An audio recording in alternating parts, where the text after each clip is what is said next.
Welcome to The Wedding Wear with Officiating by Amanda.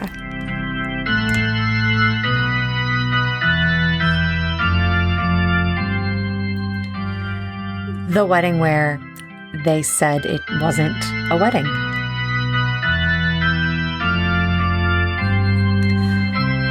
Welcome back to The Wedding Wear, a podcast where we talk about the wild, the wonderful, the weird, the you're not going to believe this moments that I've experienced from real weddings.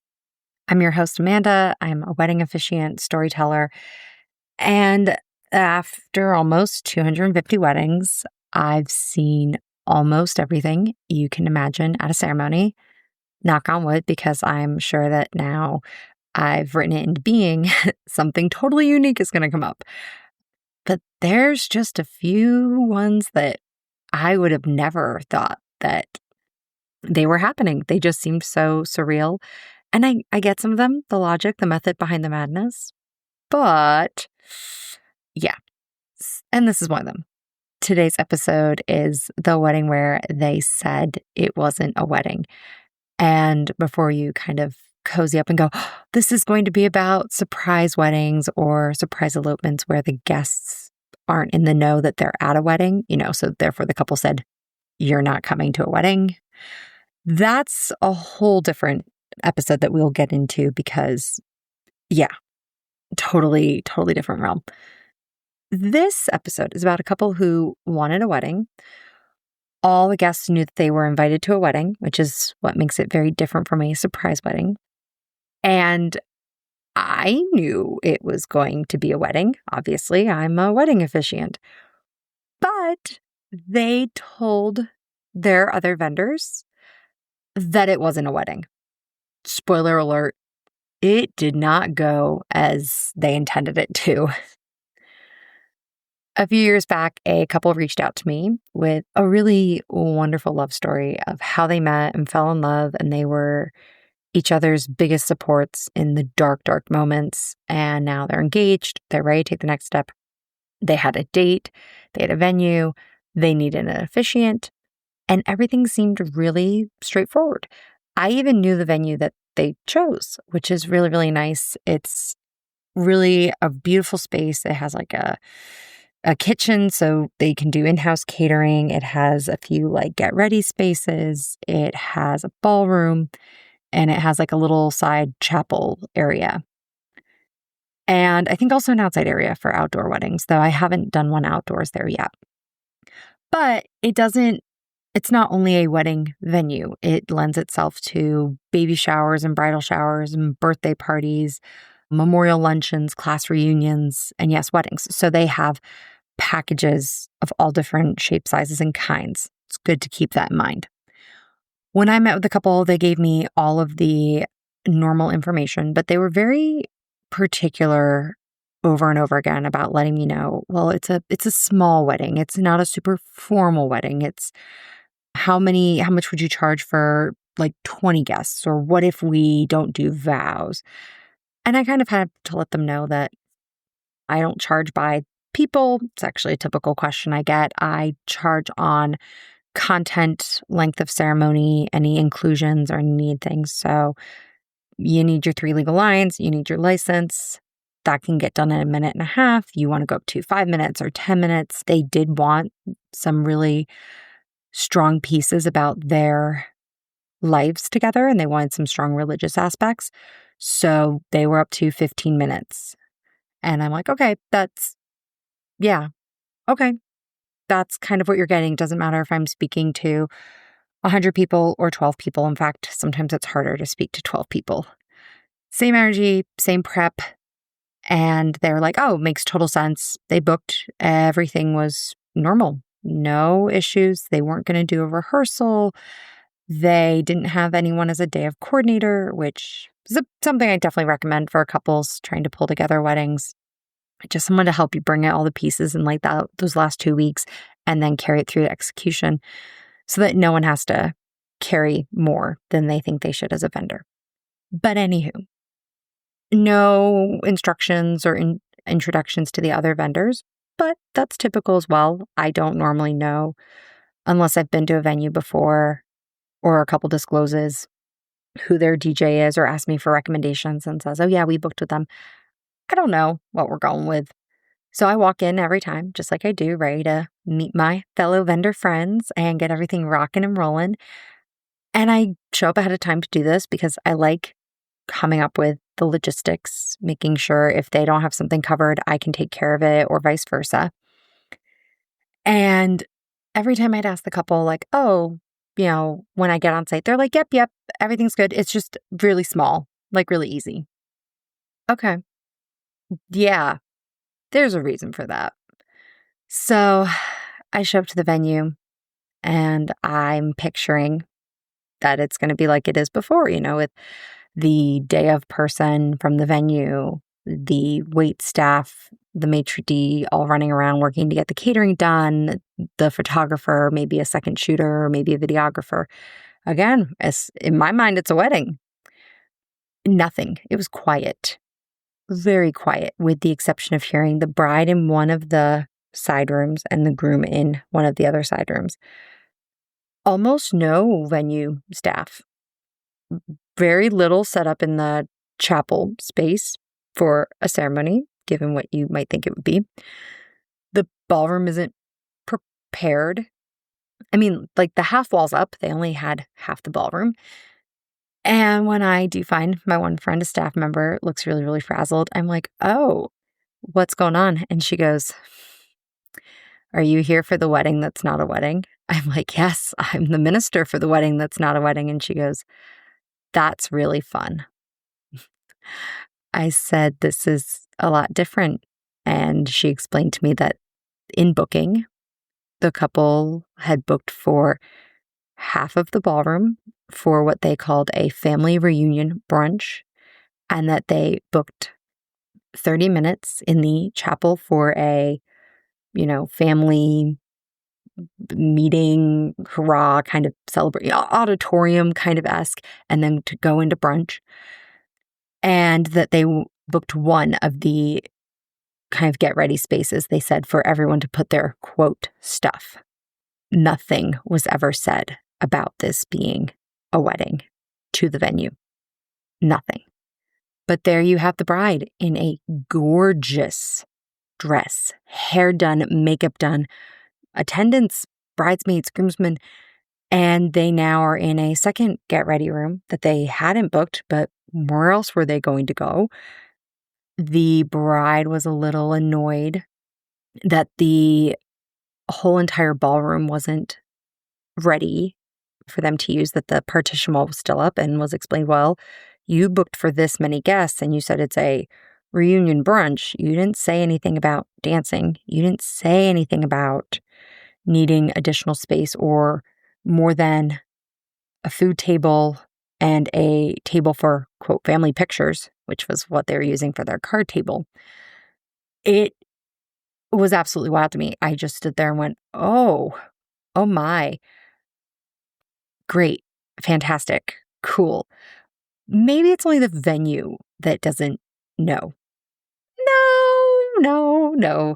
The DJ that was booked did not know. He was, again, told that it was going to be a family reunion and was told, oh, it's a celebration of their engagement.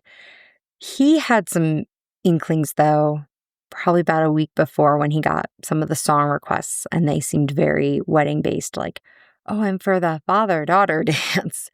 Oh, for the couple dancing.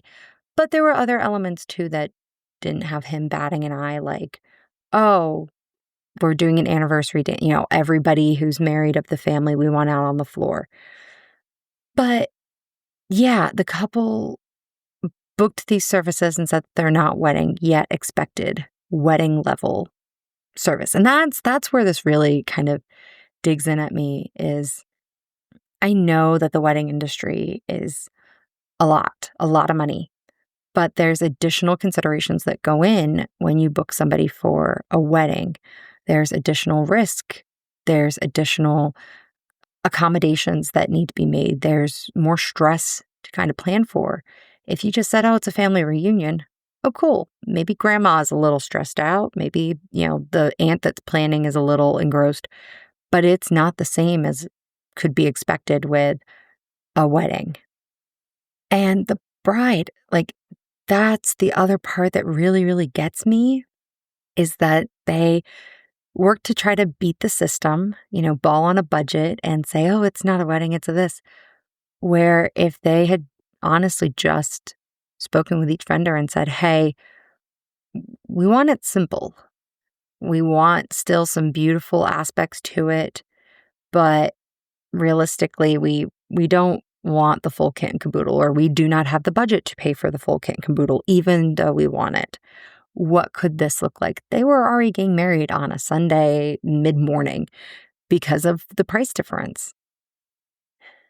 If you don't pay for like the white glove full day of wedding service in any of your realms, you shouldn't be expected to get it, because wedding level service is more staff for the ceremony, timelines planned out, vendors and multiple vendors who will then coordinate with each other, making sure you've got time in the space before, during, and after for setup, for breakdown, just the whole entire works. It was absolutely wild. When I met the photographer, she was again a very lovely person, but also very, very confused. The photographer had been told that it was an engagement celebration with the family. And yeah, they were dressed, suit, wedding ball gown, all to the nines. And everyone kind of had to take a step back and go, gosh, why didn't we ask a few more questions? Like, how did we not pin together that this is actually a wedding and they were trying to have it be a wedding? But I really don't blame them. The couple went out of their way to use non-wedding specific words.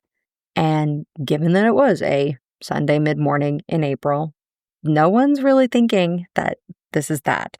The venue also is one that specializes in other sorts of events. So it's not out of the normal for this to have been a baby shower, a family reunion, something in and of itself.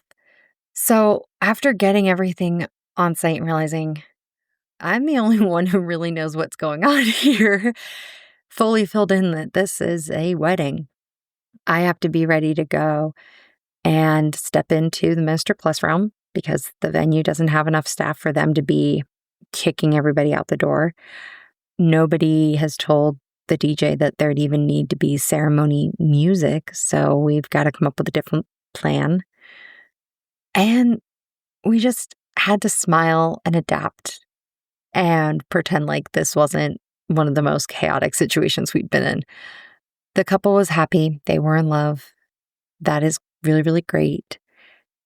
And it went off fine without a hitch. But to this day, I still look back on this and go, gosh, that was not done well. Like, whatever the intention is, we're going to need to do it different and better in the future, friends. I know that weddings are expensive. I paid for one. I know it. But what is needed to go into a wedding is different. The service is different, and you want it to be different. If you don't fill people in on really what it is that you dream and wish and want, they are not mind readers. They can't just give it to you. And especially without additional payment and pricing, they won't give you the wedding level support that you're looking for. It's like calling your dentist and saying that you only need a quick checkup, and actually like signing off on paperwork that like, oh, all you need is a quick checkup. And then when you get there and you're in the seat, you disclose to the dentist, oh, I actually do know that I need a full root canal in 20 minutes, but I need you to bill my insurance like it's just a normal checkup rate. They're not prepared for any of that. They might not have the right supplies, materials, the staffing. You're going to bounce into their other appointments that they have. It's not fair. Oh, it was a heck of a time. There's a lot of ways to get creative and still be ethical as you look to have a beautiful wedding without like a wedding price package. But you got to be willing to give and take a little bit. Anything you saw on Pinterest, if you're balling on a budget, it might not come to pass. There's options like going with a very small, intimate wedding package. Most venues will have it. And it might mean that you've got to go with an unconditional time of day or day of the week, but you have to define what's most important. Is it important that you get married on a fall Saturday, or is it important that you are at this venue with the white glove service at a price you are comfortable with? There's ways to do elopements if really the ceremony isn't like the biggest thing for you, but instead it is the after party in the venue. Perfect. Let's go with like a really simple elopement or something just small in your backyard and have everyone ready with their car so that you can go for a big dinner or so that you can do your reception somewhere else. There's micro weddings if you really want to go with something based upon the number of people and have everything catered to that. My services aren't, but other vendors and other services are based upon that. And the biggest one is just be transparent and honest with your vendors so that everybody can set realistic expectations. Transparency doesn't raise your prices, but it really goes a long way in making sure that you avoid add-ons and additional. I didn't realize that because after this wedding, I made sure to put it in my contract that if I show up for a wedding and it is not as described, like I'm needed to be the day of coordinator, not just it'd be nice if you help, but that's an expectation put upon me, I'm charging you back. And if everyone's in the know, everyone can step in and help out. I have seen so many weddings where everyone knew it was a wedding. And that way, when one vendor missed the mark, got sick, something was going on, we all were not only confident and capable in our own realms because we knew what we were doing from the get-go, but we were then able to step in and help out additionally and really make it make sense. That was something I was really happy I was able to do in this case because I knew it was a wedding. I think if I maybe booked my pricing based off of number of guests and I was told, it's a small event, maybe 10, 15 people, and then I showed up and realized it was 100, yeah, I'd have different thoughts and feelings. But since I don't base my pricing on that, it wasn't a curveball to me that there were going to be 120 people at this, quote, small, quote, family reunion. So in summarizing, because I could kind of rant for a day, and I have before, I've talked with a few other vendors who knew this couple. They were not the vendors booked. They were the vendors reached out to by this couple. And when I said, oh yeah, I did a wedding that was like not a wedding, they're like, what date was that? Who were they? And yeah, some that were still out of the price point, even going with a non-wedding wedding. If you're going to go with something that isn't super wedding, really you have to set the expectations to match with your vision and your budget. Don't try to have a champagne wedding on a beer budget. It just won't go well. And do not try to get everybody else of the vendor space to conform to your beer budget and tell them you also have beer dreams, but then when we show up, reveal that you have champagne tastes. It will not go well. Book only what you need. Cakes aren't really needed, especially designed 3-tier cakes. Go get a sheet cake. You're fine. Plated meals, cocktail hour, extra food. A lot of it's not needed. If you're cutting down costs, but you still want a great experience, let somebody know and let them help you design it out because there's ways you can go really, really great on a really tight budget. And just be honest, it goes a long way. And I'd rather kick you back some money because you ended up going with something a little lighter than being in the awkward position of having to back charge you because you were not honest up front with what you wanted or what you thought you could use. And you've decided to add a unity ceremony 20 minutes before. the ceremony. Well, in that case, I'd probably say no. So we'll say like 2 weeks before. Like, know what you want. Let's talk about it. Let's be honest. Let's be open. Let's chat over different options and be ready to hear if that's not going to be possible. I can stretch to this line, but I can't go past it. Yeah. Thank you so much for listening in. It was a wild, wild time, the wedding that wasn't a wedding. I hope that you enjoyed this story. Have you been in a similar situation where, somebody at a wedding, a vendor, definitely was not clued in that this was a wedding? Like, they showed up thinking it was like Nana's 80th birthday party. Next week, we're going to be diving into kind of the somber moments in a wedding and how to really make sure that you can honor those that we've loved and lost and aren't able to be with us without making a day of joy and celebration feel like a funeral. Until next time, this has been Amanda. Thank you for listening to The Wedding Wear with Officiating by Amanda. I hope you enjoyed today's episode and found some inspiration or insight for your own special day. This podcast is hosted on Buzzsprout and can be found on all major platforms. If you haven't already, please subscribe, like, comment, and share to help us reach even more listeners who might laugh a little at The Wedding Wear. For the links referenced in the show, visit Linktree at Officiating by Amanda. You can also follow the business on Facebook, Wedding Wire, and The Knot to stay up to date on everything going on.